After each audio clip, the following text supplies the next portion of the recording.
Hello and welcome to today's video. आज के इस वीडियो में हम स्टडी करेंगे नेचुरल इको फार्मिंग के बारे में। नेचुरल इको फार्मिंग जो है ये एक नेचुरल वे है खेती करने का। So let's start our topic. Natural eco खेती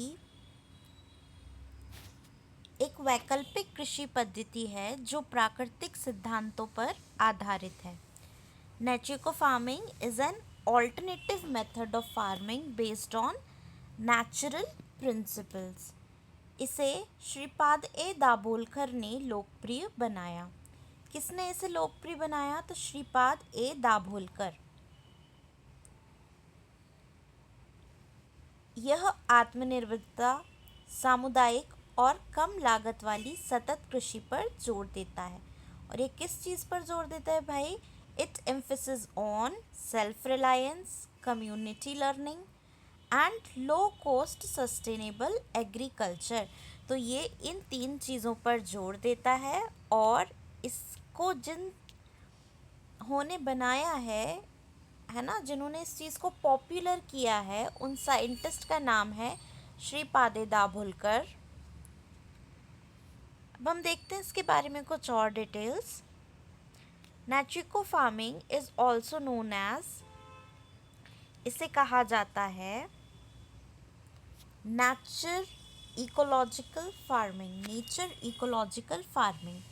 it is a holistic farming approach that emphasis working in harmony with nature. ये किस चीज़ पर एम्फेसाइज करता है? नेचर के साथ हार्मनी, मतलब हमारे पर्यावरण के साथ मिलजुल कर काम करने पर एम्फेसाइज करता है। To enhance the ecological health of a farm. किस चीज़ को एनहांस करता है? फार्म की जो इकोलॉजिकल हेल्थ होती है, जो पारिस्थितिक स्थिति होती है खेत की, उसको एनहांस करता है, मतलब बढ़ाता है। साथ ही साथ क्या करता है? फूड का प्रोडक्शन अच्छे से प्रॉपरली करता है। देन हम देखें कंपैरिजन विथ ऑर्गेनिक फार्मिंग की। भाई ऑर्गेनिक फार्मिंग से इसका कैसे कंपैरिजन किया जा सकता है? While natural eco farming is aligns with the principle of organic farming,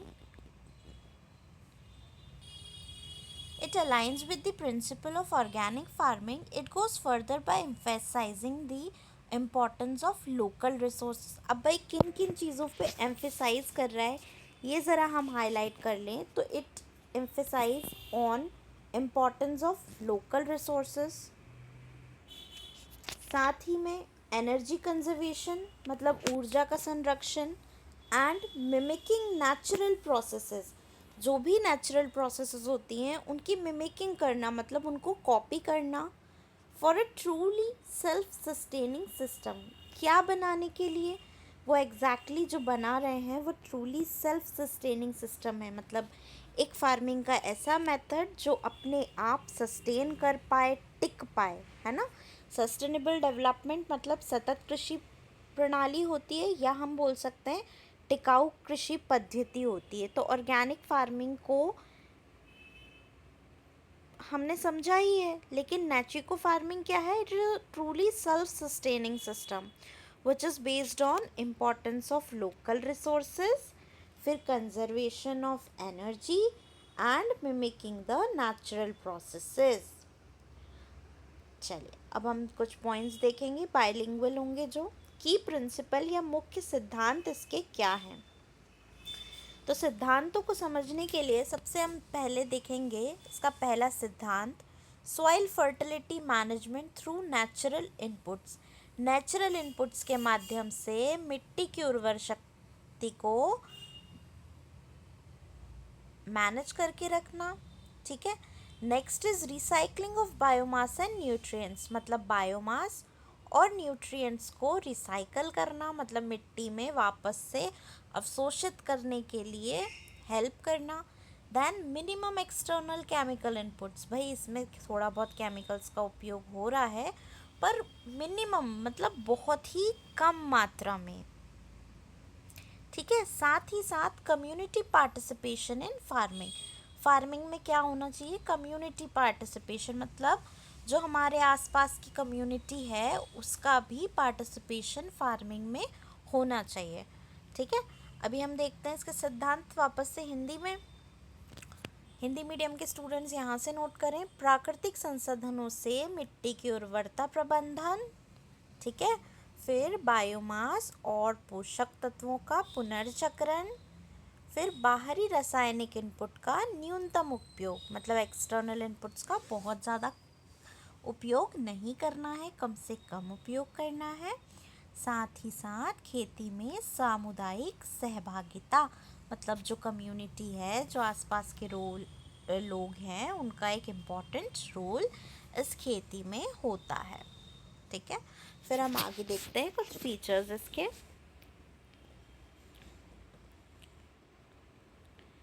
features हम यहाँ से समझेंगे। इट यूजेस अमृत मिट्टी, ये किस चीज़ का उपयोग करता है? अमृत मिट्टी का उपयोग करता है। ठीक है, फिर it emphasises plant centric approach instead of soil centric only, मतलब ये पौधों पर भी फोकस करता है, सिर्फ मिट्टी की पर फोकस नहीं करता है। केवल मिट्टी पर केंद्रित न होकर पौधा से केंद्रित दृष्टिकोण भी इसका होता है, पौधों पे केंद्रित दृष्टिकोण भी इसका होता है।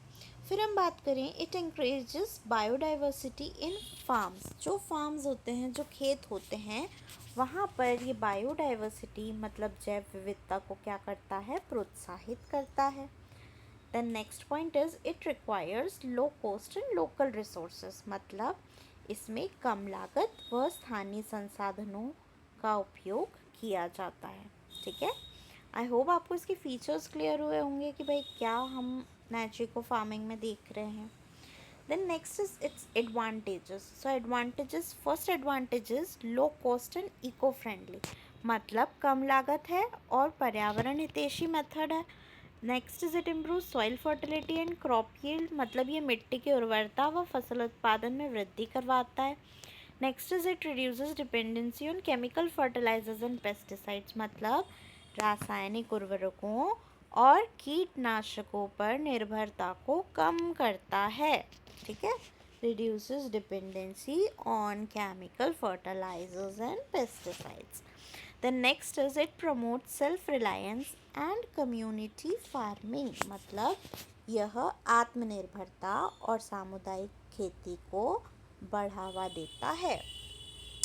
So these are the advantages of नेचुरिको फार्मिंग, सभी नोट कर लीजिएगा इन्हें। देन नेक्स्ट हम अपने कंक्लूजन पे आ जाएं। नेचुरिको farming integrate science with tradition, यह खेती विज्ञान और परंपरा का समन्वय है। It is a sustainable eco friendly farming method, ये क्या है भाई? सतत पर्यावरण हितैषी कृषि पद्धति है। That ensures long term productivity and farmer welfare, लंबे समय या दीर्घकालिक उत्पादकता और किसान कल्याण को यह मेथड सुनिश्चित करता है।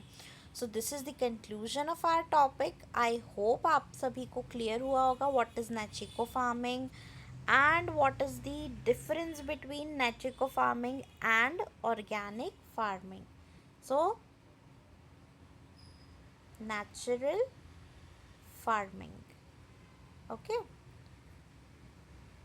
प्रकार ये ऑर्गेनिक का ही है लेकिन ये 100% नेचुरल है। ओके, एंड एक बार और हम यहाँ पर देख लेते हैं who is the one who's related with this farming practice, इस फार्मिंग प्रैक्टिस से कौन रिलेटेड है, तो उनका नाम आप अच्छे से लिख लीजिएगा, श्रीपाद